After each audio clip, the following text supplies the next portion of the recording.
கர்த்தருடைய பரிசுத்த நாமம் மகிமைப்படுவதாக. ஆபத்து காலத்தில் துணை.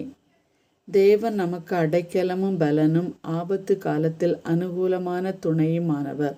சங்கீதம் 46:1.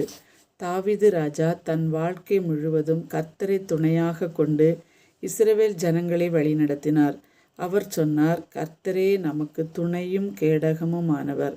சங்கீதம் 33:20. ஆம் தேவ பிள்ளைகளே, கர்த்தர் எப்பொழுதும் உங்களுக்கு துணையாயிருப்பார். ஆதலால் தீங்கு உங்களை அணுகாது. அவர் உங்கள் துணையாயிருப்பாரானால் பொல்லாப்பு உங்களுக்கு நேரிடாது. வாதை உங்கள் கூடாரத்தை அணுகாது. ஆகவே சங்கீதக்காரனோடு சேர்ந்து, தேவரீர் என் துணையும் என்னை விடுவிக்கிறவருமாயிருக்கிறீர் என்று சொல்லி கர்த்தரை போற்றி புகழுங்கள். ஆபத்து எப்பொழுது வருகிறது என்று நமக்கு தெரியாது. எப்பொழுது நோய்களும் வியாதிகளும் பற்றி கொள்கிறது என்று தெரியாது. எப்பொழுது விபத்துகள் நேரிடுகிறது என்று தெரியாது.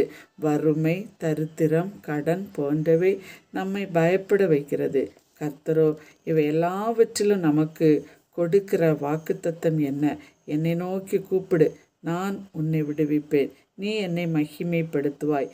ஆகவே பூமி நிலை மாறினாலும் மலைகள் நடுச்சமுத்திரத்தில் சாய்ந்து போனாலும் அதன் ஜலங்கள் கொந்தளித்து பொங்கி அதன் பெருக்கினால் பர்வதங்கள் அதிர்ந்தாலும் நான் பயப்படும் என்று தைரியமாய் இந்த நாளை தொடங்குங்கள்.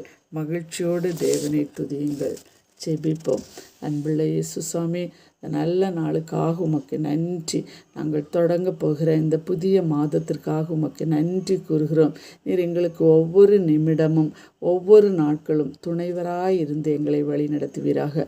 அப்படி செய்கிற அன்புக்காக உமக்கு நன்றி. துதிக நம்மை எடுத்துக்கொள்ளும். இயேசுவின் நாமத்தில் பிதாவே, ஆமென்.